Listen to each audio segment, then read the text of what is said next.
Today on the show, I have my good friend and mentor, Mike Lovitch, and we're trying something a little different. We're going to be trying to bleep out any swear words because when I had Tucker on the show, even though I had a little public service announcement, I got flagged on YouTube for every single one of my videos for an age restriction. So let me know what you guys think. Shoot me an email and let me know if it really makes a difference to you. I want to make sure it's approachable for kids. I have children too. So being able to have them listen to it is great, but I also hate the beeping noises. So you tell me what you want. You can definitely shoot me an email and let me know, but I hope you enjoy this awesome interview with Mike. Take care.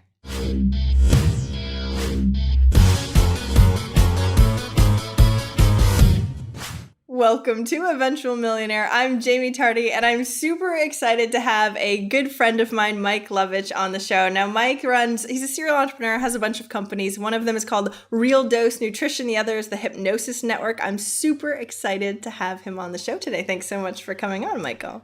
Thanks for having me. It's going to be fun. Totally. So you've been my friend before, and it's always fun interviewing a friend because we're going to go off on tangents or something like that. Sure. But I have a couple questions on how you actually got started. What was your very first business that you ever had?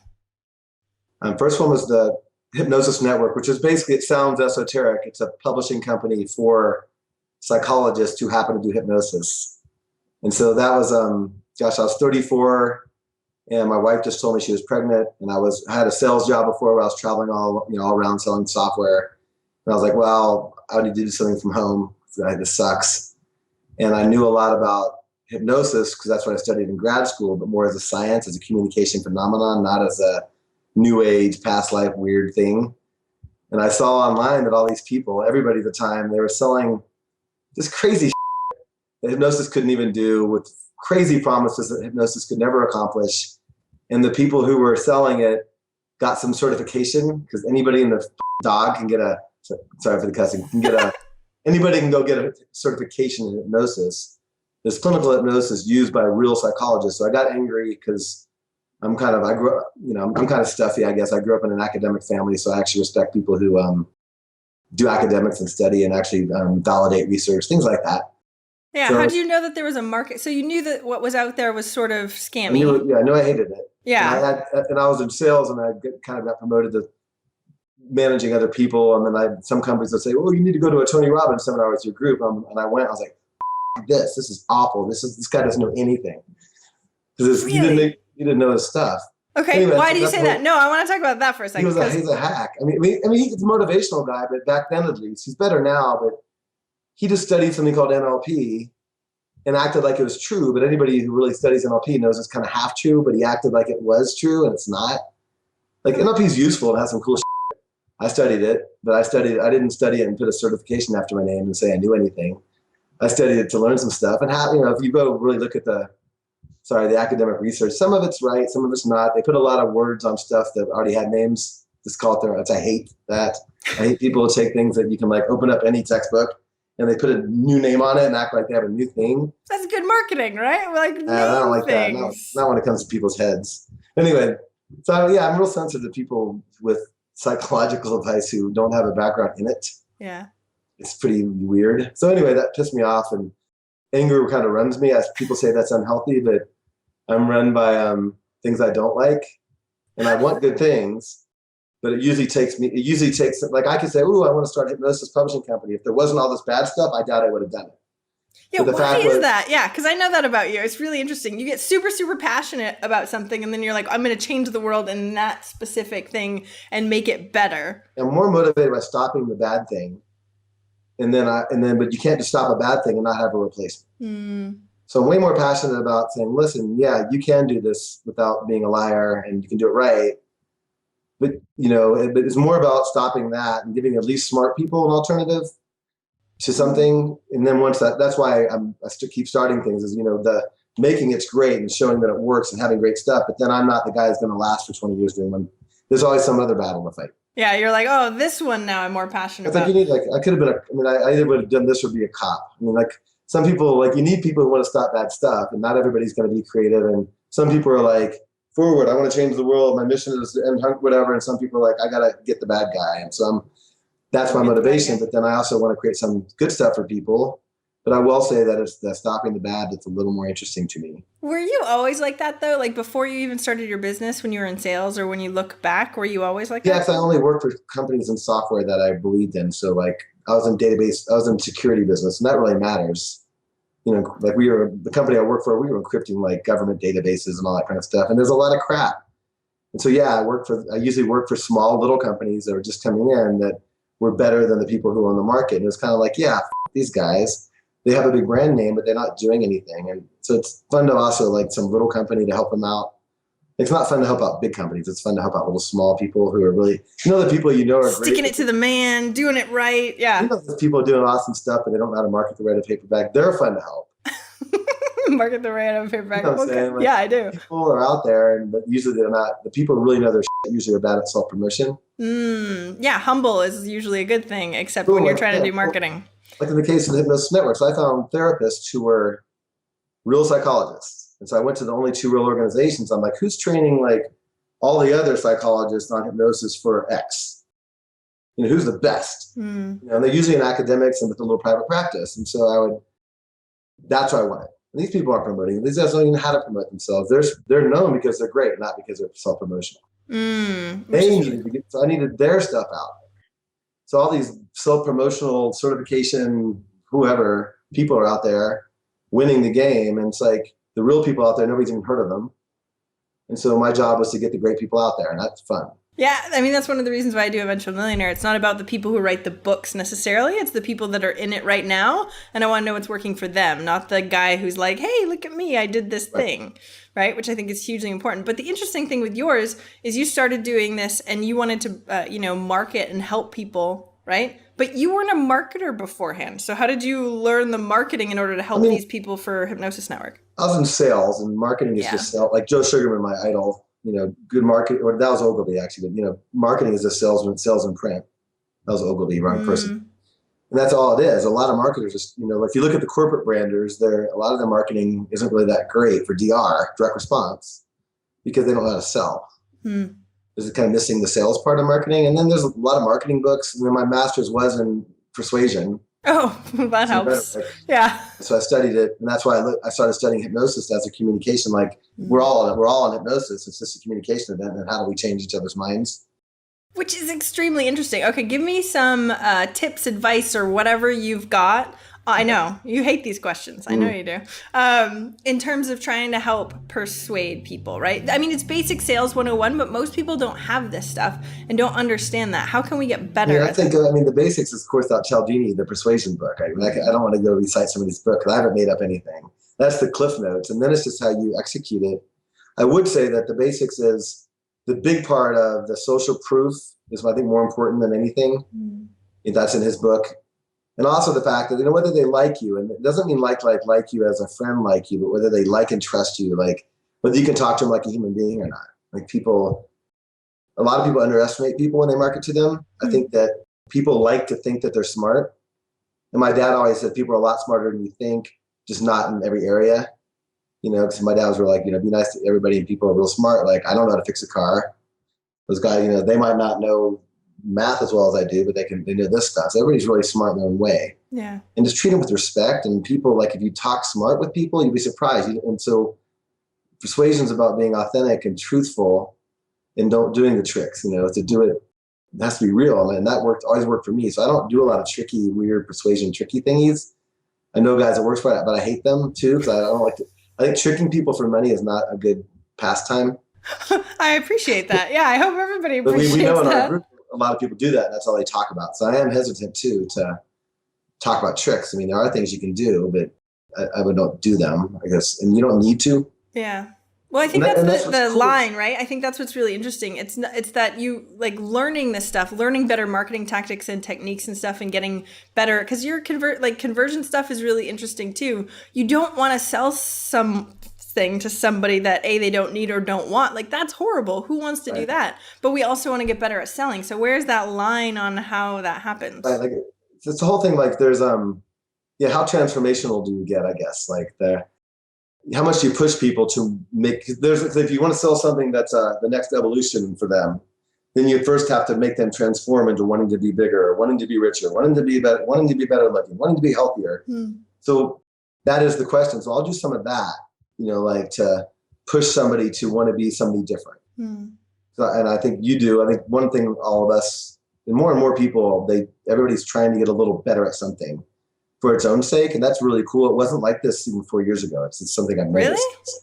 2004, the IM, Internet Marketing Community, in 2004 to like 8, it was all about money. I mean, it was basically, I think the first people who got into IM were the carnies. Maybe I'm a carny, I don't know, but it was the people who kind of like, a lot of guys that own car lots. Yeah. Hey, yeah. A lot of MLM people, those are the original group that came in. And so it was like that. And I remember, and I would take some techniques, but I was really like, and I had some buddies that were drinking buddies at bars, but I would never do what they did. Yeah. But but it was intriguing. Some of the shit they did was pretty interesting from a theoretical point of view. So it was really, really bad. And I will say 2014 is a different world, meaning not that there aren't scam artists anymore, but a lot fewer of them. This whole kind of consciousness thing, there'll always be scam artists and everything, but it used to be everything was a scam. Yeah. And now I wouldn't say that. There's a lot of good people out there, a lot more good people out there now, like your generation, you and Abel and the kind of I call the new wave, are a lot better humans than the people I came up with. Yes, I'm a better human. That's what I've been working on this whole time. You guys are better folk. That's actually what's really cool. I just interviewed a guy named Matt Wilson who owns Under 30 CEO. And I don't know if you know him or not. He's a really cool guy. He was talking about how he thinks he's younger than me. So his generation, right? Maybe I'm included in that, really values authenticity so much that like we get turned off in seconds by somebody who tries to sell to us or whatever, which I think is a huge evolution of growth. So we don't get screwed over by people that are trying to hurt us. It's better people, but then you still have like the people who sell to 80-year-olds. Like you have these are good people. Like you have like a Brian Kurtz who runs Boardroom and they market to 70, 80-year-olds. We just interviewed him. So I love him. Great friend. We've done a lot of partnerships together. Oh, and so nice. He does it right, but it's a very different way you communicate with his crowd. And then like my crowd is like 45 to 60, right? So then a very different way, but but these people are on Facebook, are doing this new media, kind of. Right? And then I'm 44, so I'm dating myself. And then I use it, my crowd is a little different. And then you guys are a whole different world. And I don't even try to mess with you guys. You don't even try to mess with us. Like, I don't even know what you guys think. But, wait till we get older and then you'll know. Yeah, it's funny because I do believe that one thing also I've always believed that kind of people to say this is the biggest sin in sales. I disagree. Is that I think you should market to yourself. I think you should be passionate about what you're selling. And like I only sell something I want, I guess. And that's maybe so. I guess I'm not a pure marketer, and I don't consider myself a businessman at all. Business is just what I happen to have to do things. I don't really like it, but I do it because it's better than other things. You know what I'm saying? Like I'm not. I do. I know. I've heard you say this before, and I think it's really, really interesting. Let's actually dive into that because a lot of the people that are listening right now are like, "Oh, I want to be an entrepreneur." Because my audience, some people are actually still stuck in day jobs and want to quit. And they're like, "Oh, being a business owner and entrepreneur is like my thing," and all this stuff. And you're like, "I can be a successful business owner and not really care about business whatsoever." It's interesting, and everybody has their own folks. Like I didn't go to B school. I thought people would go to business in college. I was like, what's wrong with you? Like, how could you be 18 and not taking philosophy? Like, so I just always looked at people who went to B school early. I was like, weird. Like, how could you be? But I guess, I'm opening my mind. I guess people really are into it at a young age. I was a philosophy minor and knew nothing about business. So yeah, I know. How in the world could you be doing that? Like, should you be taking biology or some interesting thing? Business is something you can't learn at school anyway. Like, yeah. Why are you doing that? Anyways, I just don't look at myself that way. I know some people in my peer group, they are entrepreneurs. And they're way better at business than I'll ever be because they're diligent and they care. I do it because I have to do it. And I try to partner with people to do even that stuff. Like I've always had a partner because if I ran a business by myself, it's another thing we talk about. It's great. It'd be a shit show. If I ran it by myself, that would not work very well. Did you know about that about yourself before you got into business? Yeah, because when I was in the corporate world for a little bit selling, I ended up, I got promoted to manager, like I said, for a while and stuff, and I hated it. And just let me go sell my shit. Like I made way more. I just rather be a performance-only sales guy. Let me go do it. I don't want a boss. I don't want to manage people. So I knew that I wasn't going to be a great manager. That's the Peter principle. You always rise to the level of your incompetence. That's the rules. And so, that's what companies make big mistakes when they take their leading sales guy and make him sales manager, unless they're a natural leader. Yeah.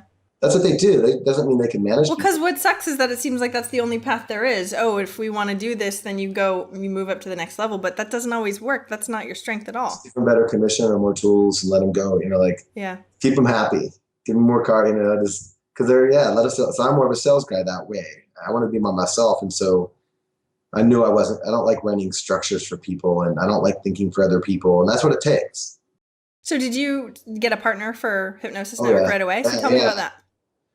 Yeah, so he, Cam is a great guy. He's the nuts and bolts guy. I mean, he set up all our finances. He's super honest. He's creative that way. Did all our inventory. I found the designer, but he'd make sure the package happened. Like all that stuff. We ended up building. 2004, there wasn't anything to do what I wanted to do in marketing. So we built our own software platform. We built our own affiliate software, our own tracking software, our own testing software. But all I had to do was tell Cam what I wanted. I'd be like, here's what I want to do, and here's why, and watch this Frank Kern video, whatever, here's what we're doing. And then he'd work with the developer. We had him in-house, and it would happen. He was an implementer. Nice. The developer would have killed me if it was one-on-one, because I would have said, when's it done? I would have bugged him, and Cam's like, so I need somebody to be like in between me and the people sometimes. Because I'm kind of, I'm impatient. I think we all are, but I'm exceptionally impatient. So I need a partner to kind of buffer between me and some of the people. How do you find a good partner, though? I mean, I hear this all the time because I've interviewed people who get like business divorces and stuff like that, and it's not pretty. I've had trouble with all my, I've been lucky not to have anything terrible happen, but I've had personality conflicts, things like that. I don't know how you do it. I've gotten lucky in the sense that none of our partners have done anything nefarious or screwed me over. But then after 2 or 3 years, you get sick of each other. I don't know how you deal with that. So I don't know that. I'm not the expert because Cam and I mean, we business-wise, I like it. It's just after a while, you don't like to be it. RealDose kind of has the same thing. So after a while, it's that happens. But as long as they don't screw you over, and I guess you have to tell. But I didn't. They just happened to me. I didn't go out and have a process for finding a partner. So you don't know. Do you have anything knowing what you know now? Like, because my business coach was like, you need a partner, Jaime, and you even told me. Everybody's telling. I know. I do think you gave me advice. You really need to have I think you should at least get drunk with your partner 4 times before you partner with them. Okay. All right. That's all right. I'll write that down. Step number 1. Because you really can't really have conversations with people until you've broken down some stuff, and there's going to be tough conversations, really tough ones. Yeah. And so you got to be comfortable and say, hey, let's go get smashed together and work this shit out. And you got to see also, are they a mean drunk? Are they, I think that's how you find out about people. I love your unconventional means. All right, I'm writing this down. I'm not a partner expert. Have to get them drunk ahead of time. Okay. You need to have a really deep relationship and see the evil. Like if you haven't noticed anything bad about the person, something's probably wrong. So you got to know nothing bad about me. Come on. No, I think that's the interesting piece though. Like, so I'm constantly like on the sort of putting my feelers out for partners and stuff like that. But like, I am so like, oh, but it's mine, and I don't know. I don't think this is a good idea, and so I'm not. Yeah, I'll just get a bunch of people drunk. Like if I ever do it again, well, if I'm not, like, you might have a personality where you get a minority partner. So you don't need to have a 50-50. I know, that's the advice you gave me, which I really appreciate you saying on here too, because like people don't understand, like it doesn't necessarily have to be like, here, I built part of my company, here you can have half of it, because that seems a little crazy. You don't have to be full partners. Yeah. That's why you're used to being on your own. You want somebody a little below you. I mean, partner, but you need keep them down. Keep them down there. I'm the top. Right. So how did you go from Hypnosis Network to RealDose Nutrition? Like, how did that transition happen?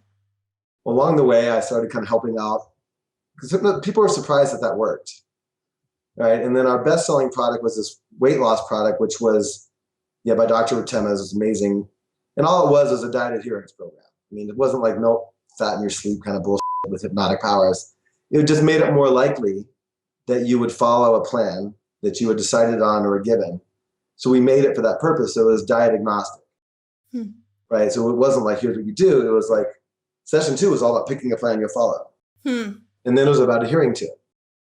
So what happened was this kind of Joe Mercola, he was a big deal at the time. And he started promoting because it made people follow his no grains diet better. And then blah, blah, and then all these docs and people like Mark Hyman promoted. He's the New York Times bestseller. And then the fitness crowd got into it, like Mike Geary. All these people sold diets and told people to do things. You were like the package that could go around every diet. They realized that they would sell that in the back end, that they get higher compliance and they make money in commissions from me. Nice. That was kind of our breakthrough hit. And then these doctors started hiring me because they're like, anyway, at the time I was really this affiliate marketing thing, which is everybody does it now, but nobody in 2005 was doing affiliate marketing like I was. And I had as a channel sales guy, so I knew how to work the channel. So it's just like basic channel sales skills, but nobody knew that. So yeah, because you have a very specific, like you had a very specific background. Then channel sales and software, it's the same. Find people who own the customer, give them something of value to give to their customer, and you can give them a cut. It's really that simple. I know, it's so funny because people don't think of this stuff though. It's super simple stuff, but yeah, it's harder to see, and that's why it was crazy for you. Okay. So people hire me, and then I started, just good at strategy. I don't know what happened. People started listening to me for some weird reason.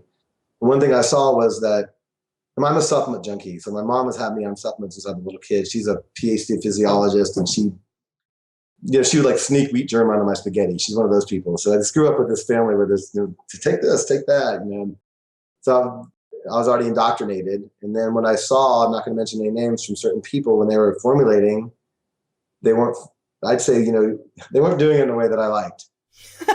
Another, yes, we understand that that's your nervous tick. This is your tick. Yeah, like, oh no, that's something I don't like. Yeah, they didn't like, yeah, so there's all these ingredients out there you hear, like, ginkgo does this or rhodiola does this. But what they don't tell you is that rhodiola from here, from this place, from this piece of soil in this country, extracted in this way, at this ratio, under these conditions, at this dose, that's what got the result. So then they go out there, and all these, even a lot of big sites you see out there, a lot of famous docs, they'll say, oh yeah, look, we have rhodiola or whatever. It could be anything. And according to the research, it does this, this, and this. It makes you, whatever. They don't tell you is they're not getting the of a study. And if you know anything about gardening or plant or horticulture, ginseng soil here, ginseng from this soil is different from ginseng from this soil. This strain is different. Extracting with alcohol is different from extracting with enzymes. It's just basic shit.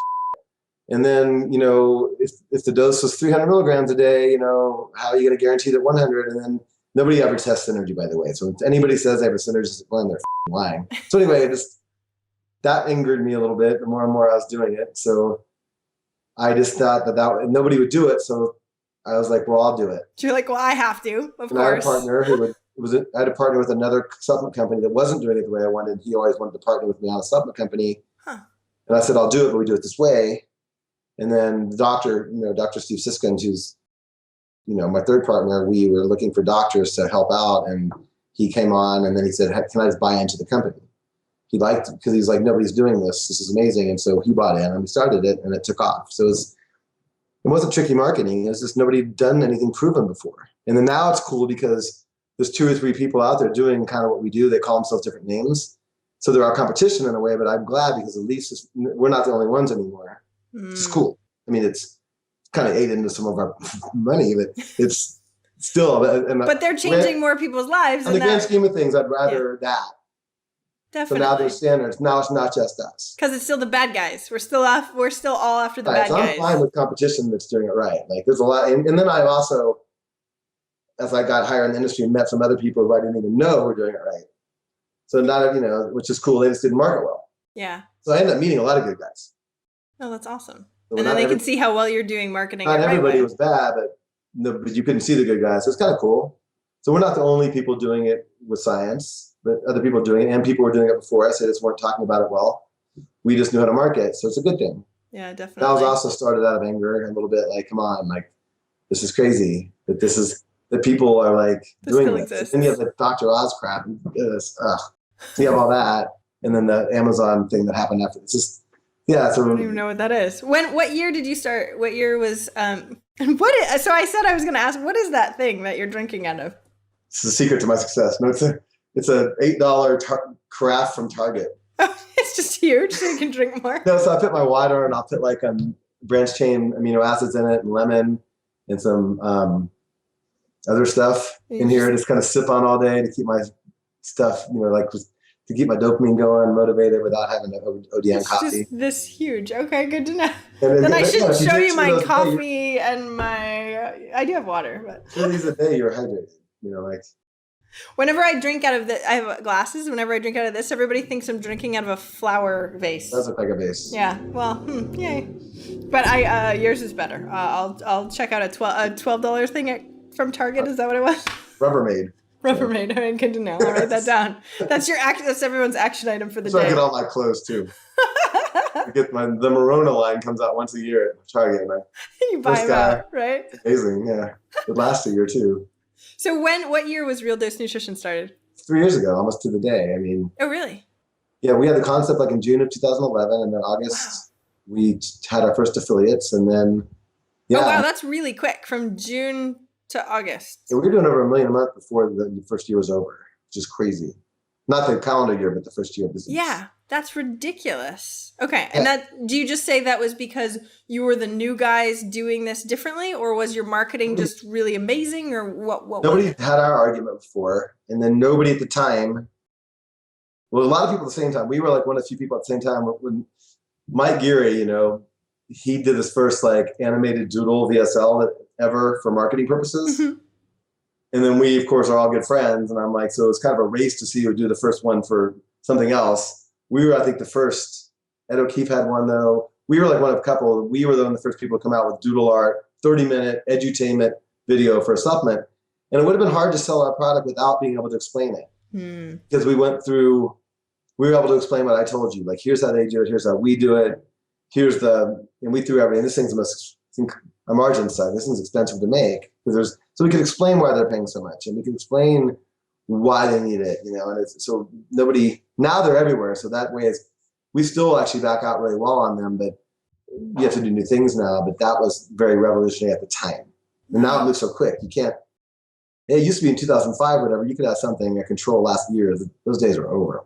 Really? So tell me about that, because I think what's interesting is like you have to be creative like you are, knowing like, okay, this needs to go in this market and it needs to be talked about in this way, but you still need eyeballs and stuff like that. So you have this awesome video. How did you get eyeballs to initially start looking at it? And then was it like just took off on its own? Or we were lucky because, we had a little luck because we knew, so all those people were selling my hypnosis weight loss. I mean, I knew everybody in weight loss, and then I have a reputation, like a lot of people don't like me, but they do know I won't lie. So I have that kind of reputation. I won't lie? Yes. A lot of people run away from me in a room because I cannot be nice sometimes, but they know I'll kind of tell it how it is. So then we had a lot of trust there, and they knew, and so we had a lot of people wanting to test it, and it worked off the bat with affiliates. And then I always agreed to start that way, and then we bankrolled that, started buying media, but we had enough play money to make it work. And then we kept making it better and better. So yeah, back then, gosh, things have changed. Of course, Google was big, and Facebook was coming on, and Yahoo Bing and all that. And we were buying banners, and we were buying email lists. So that's how we started, probably with those 5 channels. Oh, interesting. So what do you do now then? You said a lot has changed now. So if you look at the Google, we still buy the email list, and we still do banner and all that, and retargeting, we've added products. But if you look at the ratio, it's moved to Facebook number 1, then native, and then Google. Really? Why? 3 now. Google lost their standards. I think what happened when Facebook started doing well, we were great because we were like the only weight loss pro Google allowed to advertise because we showed them our science. Nice. And they were like, cool. So all those weirdos were gone, and we had it to ourselves. Facebook came out as competition. Google allows all kinds of crap now. Really? So it's harder for us because, and then like Dr. Oz green tea, and they, in 2008, Google cleaned house, but they've uncleaned house because all those scammy green tea, fake review sites, they're everywhere. The guys who sell Force Factor out there doing this crazy illegal stuff, and Google doesn't seem to give a shit. So Google allowed all the trash back in. There's less Google search now, and it's moved to social media. And then Facebook has actually way tighter.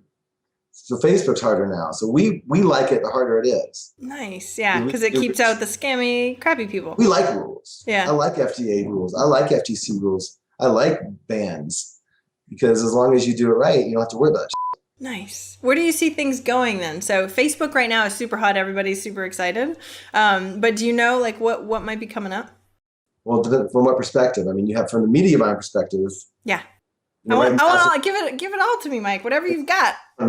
Current state of affairs. I mean, the native is doing well, but there's no way that's going to last because it's so full of crap. And native means like, if you're on like one of these news sites like CNN and it says around the web.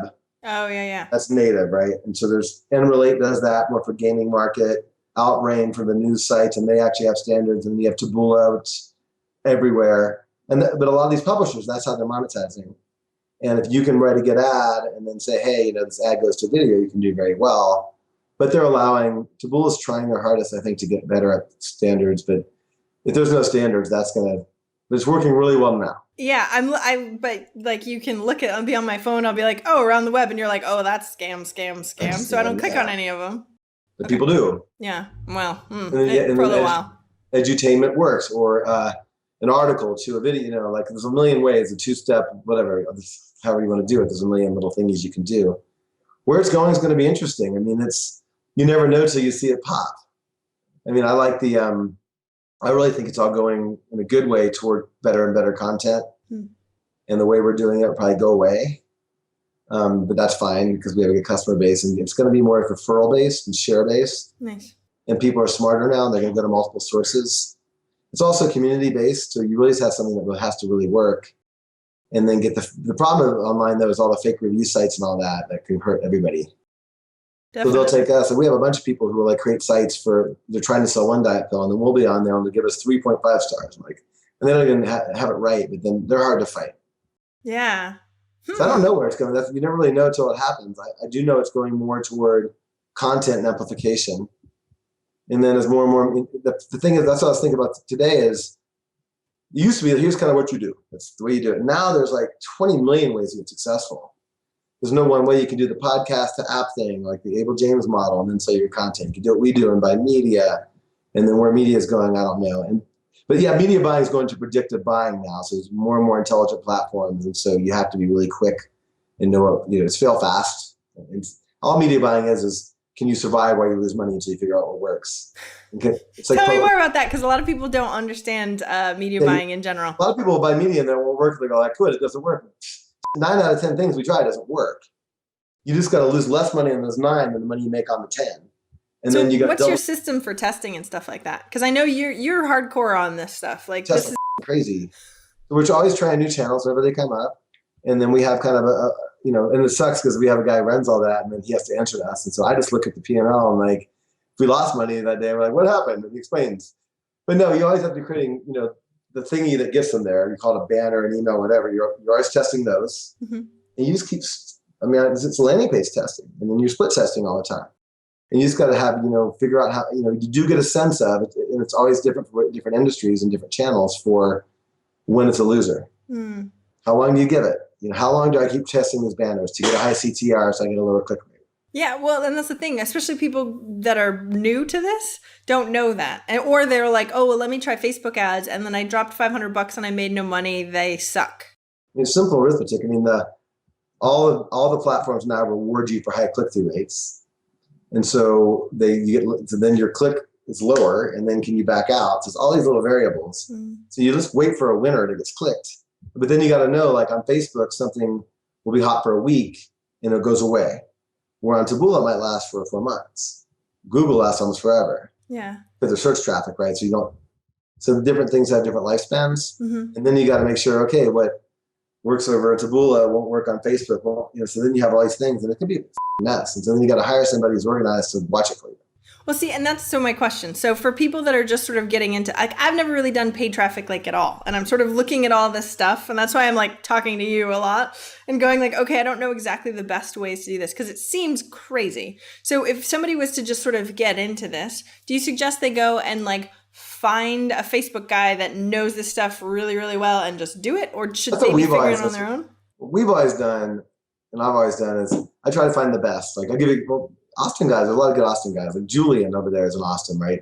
Julian. A guy named Julian. Okay. He's the best retargeter. You have to introduce me to some guy named Julian here in Austin. Okay. He's the best retargeter I know. Okay, cool. Retargeting is a science. They think, you just follow somebody. It's not the way it works. You want to follow them intelligently, right? So he's smarter than I am on that. So we paid him a pretty fat retainer for just 2 months for weekly calls. Nice. And then that's about, in 2 months, you can learn everything the consultant has to teach you. And then you're gone. So he taught, so it's like a paid knowledge transfer. But I don't want this to, maybe, sometimes you do it where you bring them down for a day and then weekly calls. That's usually a good way to kick it off. So it's good for you or your person to know this stuff. So it's not as though you totally abdicate and you're you do this stuff and I don't touch it. And no, you got to talk to your team. Yeah. So he trained my people. Yeah. And I just sit in the room and watch and act like I understand. So I'm not going to do the details. So what you do? Yeah, cool, awesome. I'm not going to get in there and look at all that. I did that back in like early, back when I was young. But should people do that? Like somebody who's just getting into it, should they really dive deep and like I mean, learn at how the this stuff beginning, works? if you're very new, you have nobody to work for you. But as quickly as possible, you want to hire like a quant.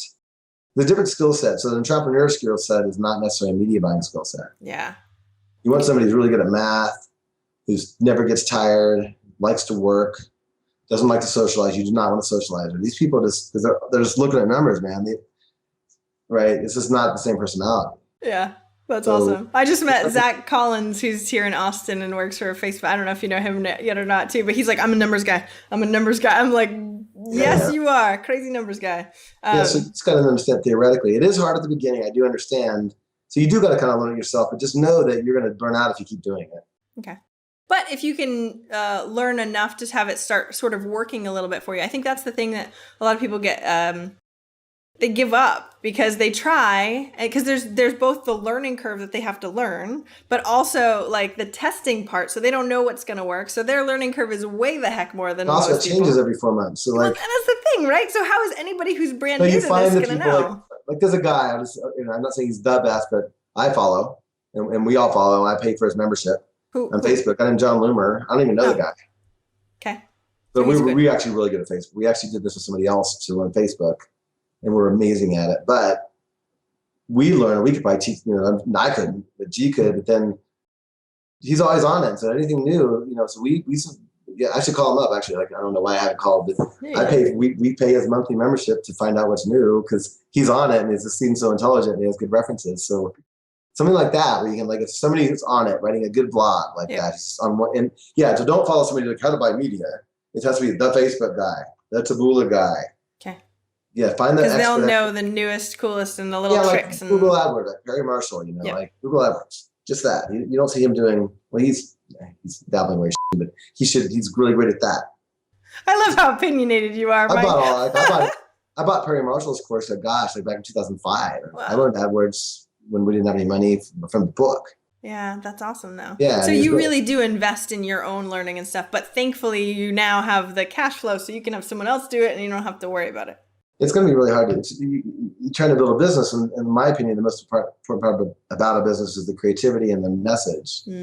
That's what we're all here for, right? Is to create things and message and be out there and in the ecosystem. And then the media buying. I mean, unless you're an ex-stock trader, find a stock trader, to be a media.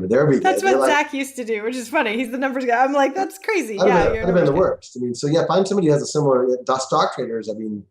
Find somebody who's out of work stock trader who has a good record and teach a media buying. Wow, crazy. That's really funny. Eastern European.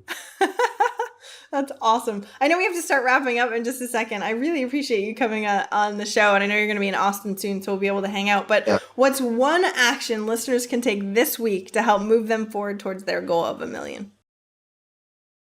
All right, so I was thinking about this. I was walking my dog this morning about, because I'm in a kind of phase where I'm reflecting a little bit. To stop everything you're doing for just a day or two and look at it critically. So I think everybody, what I'm hearing out there, I also think is also counterproductive. If you follow real psychology, it's positive thinking has to go, and it's hurting people. It's just not good. And the research proves it. It's not good. Positive thinking, not good for success, bad. So I was talking to Todd Herman, he coaches Olympians. Positive thinking, I'm fucking cut the mustard. So most people aren't real with themselves, and they won't look at their plan and go, "What's wrong with it?" They're like, "Oh, don't think negative. Don't look in the rearview mirror. A car might be there." I mean, so most people don't look in the rearview mirror to see if there's a car where they change lanes without even looking. So I'd say, stop what you're doing and take a day or two and just, get with a friend who's real critical, or do it yourself. Find your, the friend that everybody says is a negative Nancy, but hey, it's time. I need you. And just beat the out of it. Right? But then agree to stop and do it for a day or two and have a determined, defined amount of time to beat the out of it, where it's all loud. Nobody's going to call you negative. I hate that. Oh, you're so negative. Just kind of looking at things. So just do it. Actually take the time out and just be negative for a day or two and look at everything. Negative is the wrong word. Really look at all the problems that could happen or will happen, this and that.